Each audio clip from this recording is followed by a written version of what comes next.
Hello అండి, అందరికీ నమస్కారం అండి. అందరూ ఎలా ఉన్నారండి? బాగున్నారా? నేనండి మా రాధాకృష్ణ యూట్యూబ్ ఛానల్లో ఈరోజు మామిడికాయ పప్పు చేస్తున్నానండి. మొన్న ఒక అమ్మాయి అడిగింది, నేను చెప్పాను కదా. ఆ అమ్మాయి బయట అమ్మాయి కాదండి, మా చుట్టాల అమ్మాయి. ఆంటీ, నాకు మామిడికాయ పప్పు అంటే నీళ్ళు వేసుకుని ఉందండి. నాకు మామిడికాయ పప్పు తినాలని అనిపిస్తుంది. ఇప్పుడు మామిడికాయలు వస్తున్నాయి కదా, చేసి చూపించండి ఆంటీ గారు అంది. అయితే ఈరోజు మామిడికాయ పప్పు నేను చేసి ఆ అమ్మాయితో పాటు మీ అందరికీ, మా ఫ్రెండ్స్ అందరికీ కూడా చూపిద్దామని నిర్ణయించుకున్నానండి. పప్పు మామిడికాయ అనొచ్చు, మామిడికాయ పప్పు అనొచ్చు. మరి ఆల్రెడీ పప్పు అండి నేను పెద్ద స్టవ్ మీద కుక్కర్లో ఉడకబెట్టుకున్నాను. ఎందుకంటే ఇది చిన్న స్టవ్ కదా, పప్పు ఉడికే అంత గ్యాసు ఇందులో ఉండదండి. అందుకని నేనేం చేశానంటే ఆల్రెడీ స్టవ్ మీద పప్పు ఉడకబెట్టేసుకుని తీసుకొచ్చి ఇందులో పెట్టుకున్నాను. ఇప్పుడు ఇందులో మామిడికాయ ముక్కలు చిన్న చిన్నగా కట్ చేసుకున్నాను. ఆ మామిడికాయ ముక్కలు కట్ చేసుకున్న ఇందులో వేసుకుని మరి ఇంకా ఏమేమి వేయాలో అందులో వేసి చూపిస్తాను మీ అందరికీ, మా ఫ్రెండ్స్ అందరికీ. మరి నన్ను ఆ పాప అడిగింది కదా, ఆ పాపతో పాటు మీకు కూడా చూపిస్తాను. మా రాధాకృష్ణ యూట్యూబ్ ఛానల్లో నేను చేసే కర్రీస్ ఎలా ఉంటున్నాయండి, మంచో చెడో కామెంట్లో పెట్టండి. అలా పెట్టకుండా ఏంటి, మీరు ఏదో నేను వంటలు చేస్తున్నాను కానీ మీరు చూసేస్తున్నారు కానీ ఏవి పెట్టట్లేదు. మరి నేను ఫీల్ అవుతాను కదా, నేను ఫీల్ అయ్యి కొంచెం డిస్టపాయింట్ అవుతాను కదా. డిసప్పాయింట్ ఏదో ఒకటి అవుతాయి కదా. అయినప్పుడు మరి వంటలు చేయటం లేట్ అవుతుంది కదా. అందుకని ఈరోజు అలా అవ్వకుండా ఉండటం కోసం మీరు నేను చేసే కర్రీసు బాగుండయేనో బాగోలేదనో మంచనో చెడ్డనో ఏదో ఒకటి చిన్న లైక్ కొట్టేసి కామెంట్ రూపంలో నాకు తెలియపరచండి. మరి నేను ఇప్పుడు ఏం చేస్తానంటే మామిడికాయ ముక్కలు, పప్పు ఆల్రెడీ ఉడికిపోయింది, ఇదిగోండి పప్పు ఆల్రెడీ ఉడికిపోయింది. నేను మామిడికాయ ముక్కలు ఇందులో వేస్తాను. చూడండి, మామిడికాయ ముక్కలు, ఉల్లిపాయ కొంచెం చిన్న చిన్న ముక్కలు కట్ చేసుకున్నాను, కరివేపాకు ఇవన్నీ ఇందులో వేస్తాను. ఆల్రెడీ ఒకసారి కడిగేసుకున్నానండి నేను. పులుపు మామిడికాయ అండి, తీపి మామిడికాయ కాదు. మామిడికాయలు పుల్లకొండ కాయలు తెచ్చుకుని పప్పు ఉడకబెట్టుకుని అవి చిన్న చిన్న ముక్కలు ఇలా కట్ చేసుకుని కరివేపాకు, ఉల్లిపాయ ఇవన్నీ, పచ్చిమిరపకాయ ఇవన్నీ కలుపుకుని పప్పు ఉడికిన తర్వాత పప్పులో వేసుకోవాలి.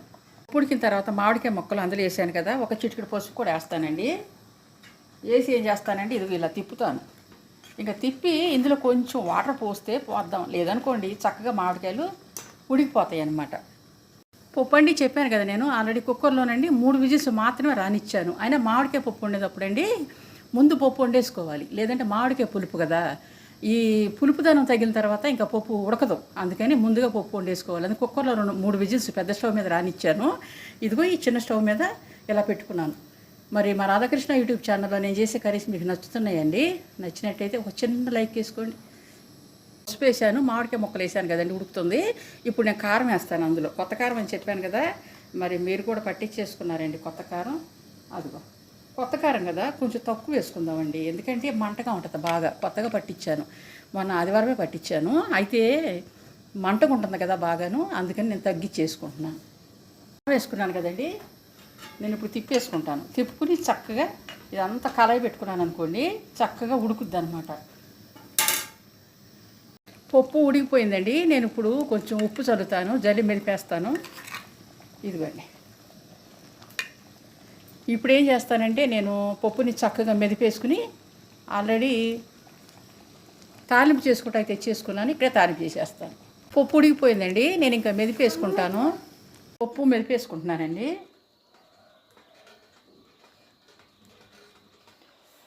మెదిపేసుకుని తాలింపు చేసేటప్పుడు మీకు చూపిస్తా. పొయ్యి మీద చిన్న కళాయి పెట్టుకున్నానండి.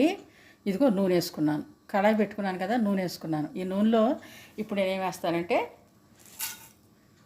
ఆవాలు, సాయమినపప్పు, పచ్చెనపప్పు ఈ 3 వేసాను కదా. అవి వేగిన తర్వాత మీకు మళ్ళీ నేను చూపించి అవి వేగిపోయినాయి అని చెప్పి మళ్ళీ వేరే జీలకర్ర, ఎండుమిరపకాయలు ఇవన్నీ వేయాలి కదా. ఇవి వేగేట దాకా టైం పట్టుద్ది కదా, వేసేటప్పుడు చూపిస్తాను. నేనండి కరివేపాకు ఆల్రెడీ అందులో వేసేసాను, ఏదంటే పప్పులో వేసేసాను, ఉడికిపోయింది. ఇవ్వండి, ఇవన్నీ చక్కగా తాలింపు వేగుతుంది. వేగిన తర్వాత ఏం చేస్తానంటే పప్పునండి ఇందులో వేసేస్తాను. ఇదిగోండి ఎండుమిరపకాయలు, ఇదిగోండి పప్పు మెదిపేసుకున్నాను. తాలింపు కూడా చక్కగా చేసేసుకున్నాను. కరివేపాకు అందులో వేసాను కదా. మరి మా రాధాకృష్ణ యూట్యూబ్ ఛానల్లో ఒక పాప నన్ను అడిగిందని చెప్పాను కదా, ఈ పప్పు మామిడికాయ మీకోసం, మీ అందరి కోసం, ఆ పాప కోసం కూడా. అయితే మా రాధాకృష్ణ యూట్యూబ్ ఛానల్లో నేను ఈరోజు పప్పు మామిడికాయ చేశానండి. మామిడికాయ పప్పు నేను ఎలా చేశాను ఏంటి అంతా మీరు చూశారు కదా. ఒక 2 సెకండ్లు మూత పెడతానండి, లేదంటే ఇందులో ఉన్న రుచి పవరు బయటికి పోద్ది.